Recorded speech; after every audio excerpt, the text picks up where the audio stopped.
La République démocratique du Congo rétablit la peine de mort et voici pourquoi. Nous allons tout découvrir dans cette vidéo, donc restez jusqu'à la fin pour tout savoir. Le vendredi 15 mars, le gouvernement congolais a annoncé reprendre les exécutions capitales. Cette peine va notamment s'appliquer aux militaires accusés de trahison. La décision a été notifiée dans une circulaire signée mercredi 13 mars par la ministre de la Justice, Mme Rose Mutombo. Selon le document, les actes de traîtrise et d'espionnage ont fait payer un lourd tribut tant à la population qu'à la République au regard de l'immensité des préjudices subis. La ministre de la Justice affirme que le rétablissement des exécutions vise à débarrasser l'armée de notre pays des traîtres et d'endiguer la recrudescence d'actes de terrorisme et de banditisme urbain entraînant mort d'hommes. Cette décision lève la moratoire sur l'exécution de la peine de mort datée de 2003. Elle vise également les auteurs des banditismes urbains entraînant mort d'hommes. Des sources sécuritaires à l'est de la RDC ayant requis l'anonymat ont indiqué que des exécutions publiques des militaires accusés de collaborer avec l'ennemi, notamment avec les rebelles du M23 et les Rwandais, sont déjà prévues. Elle intervient peu après de nouvelles offensives des rebelles du M23, appuyées selon l'ONU et Kinshasa par l'armée rwandaise dans la région de Goma. Régulièrement prononcée, notamment dans des affaires impliquant des militaires ou des membres des groupes armés, la peine de mort n'était plus appliquée depuis la signature de ces moratoires sous Joseph Kabila. Les condamnations de mort étaient depuis lors systématiquement commuées en prison à perpétuité. Depuis 2 ans, la RDC fait face à une offensive des rebelles du M23 qui se sont emparés des larges pans de la province du Nord Kivu à l'est du pays et ont fortement étendu leurs emprises vers le nord de 2 premières semaines du mois de mars. La déroute de l'armée congolaise et de ses milices supplétives face à la progression du M23 a attisé chez les autorités des soupçons d'infiltration des forces de sécurité. De nombreux militaires, y compris des officiers supérieurs des FARDC, mais également des députés, des sénateurs et des personnalités du monde économique dans l'est de la RDC, ont été arrêtés et accusés de complicité avec l'ennemi. Depuis la publication de la circulaire, levant la moratoire sur la peine de mort, rarement une décision politique n'aura fait l'objet d'une telle levée de boucliers. La coalition politique Lamuka s'est lundi 18 mars prononcée contre la levée du moratoire sur la peine capitale en RDC.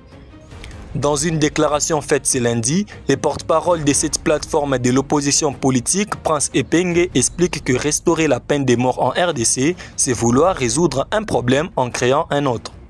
Selon lui, un régime incapable de garder en prison ceux qui volent des millions de dollars ne sera pas capable d'aller jusqu'à exécuter les infiltrés. Le porte-parole de la Mouka dit craindre que les opposants politiques et militants du mouvement citoyen soient ceux qui risquent d'être victimes de cette mesure. Le mouvement citoyen congolais pro-démocratie Lucha a condamné vendredi 15 mars cette décision, estimant qu'elle ouvrait un couloir à des exécutions sommaires dans ces pays où le fonctionnement défectueux de la justice est reconnu par tous, y compris le magistrat suprême lui-même. Une référence aux critiques récentes du président Félix Tshisekedi à l'encontre du système judiciaire congolais. Le prix Nobel de la paix, Denis Mukwege, a dénoncé une mesure particulièrement dangereuse dans un pays où la justice est dysfonctionnelle et malade.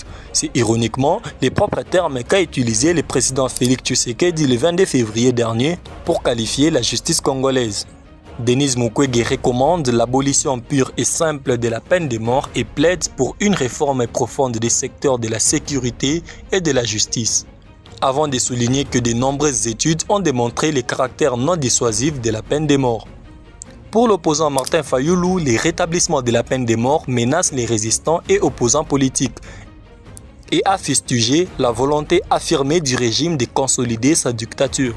À l'international, la mesure est largement critiquée. L'Union européenne s'oppose de façon ferme et sans équivoque au recours à la peine de mort à tout moment et en toutes circonstances. L'Europe rappelle également que la peine capitale rend irréversible toute erreur judiciaire. Amnesty s'indigne contre un énorme pas en arrière pour le pays. Cette décision cruelle mettra en danger la vie des centaines de personnes condamnées à mort, notamment celles qui se trouvent dans les couloirs de la mort à la suite des procès inéquitables et d'accusations motivées par des considérations politiques, s'alarme l'ONG. Interrogé par Africa Arabia, Clément Boursin, responsable d'Afrique subsaharienne d'ACAT France, n'est pas vraiment étonné par cette mesure. Il dit « Nous sommes face à la dégradation systématique et systémique des droits humains en RDC. On les voit par rapport aux différentes libertés d'expression, des rassemblements, d'associations qui se sont bafouées. C'est une mesure qui est opportuniste et populiste. L'armée congolaise est en échec à l'Est et on a l'impression qu'il faut un bouc émissaire pour justifier les défauts récurrents des FARDC. La peine de mort sert donc de palliatif aux autorités congolaises pour éviter d'avoir à rendre compte de ces échecs. La circulaire qui rétablit la peine de mort est beaucoup plus large que la simple trahison destinée aux militaires. Quand on regarde le texte, on peut être condamné à mort et exécuté pour participation à un mouvement insurrectionnel, trahison ou espionnage. Ce qui pose vraiment question, s'inquiète Clément Boursin. Les grands perdants du rétablissement de la peine de mort, ce sont les autorités congolaises elles-mêmes. Les pseudo-vernis de Kinshasa sur la défense des droits humains et la lutte contre l'impunité s'écroulent avec cette mesure. Toutes ces promesses de justice, notamment sur le massacre de Kichiché, ne sont pas au rendez-vous. Où en est le travail de la RDC vis-à-vis de la Cour pénale internationale dans les enquêtes sur les livres blancs des exécutions à l'Est? Nous n'avons aucune information pour savoir si les autorités congolaises enquêtent ou pas. Au-delà du narratif de lutter contre l'impunité, il ne se passe rien.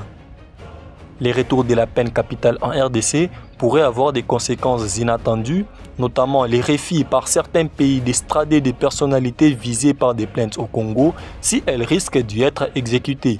Cela pourrait être le cas de Roger Lumbala, détenu en France, ou de Laurent Kunda, qui est au Rwanda. Clément Boursin s'interroge également sur la réaction des partenaires occidentaux de la RDC, qui sont déjà rétifs à soutenir la lutte contre l'impunité en RDC et les procédures judiciaires concernant les crimes dans l'Est. Certains États peuvent ne plus vouloir coopérer avec un pays qui a rétabli la peine de mort. Cela va être de plus en plus compliqué de parler des droits humains en RDC.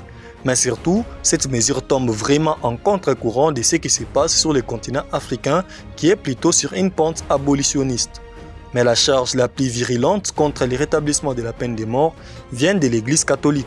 Pour Fridolin Ambongo, l'archevêque de Kinshasa, les grands traîtres à la patrie, ce sont ceux qui sont au pouvoir et qui n'assument pas les rôles pour lesquels ils ont reçu la charge. La notion de traître reste floue, estime l'homme d'église qui ne souhaite pas que l'on profite de cette notion pour des règlements de comptes politiques. Alors, qu'en pensez-vous de cette décision prise par le gouvernement congolais? Dites votre réponse en commentaire, partagez la vidéo avec vos proches, abonnez-vous et activez la petite cloche pour ne rien rater. Au revoir.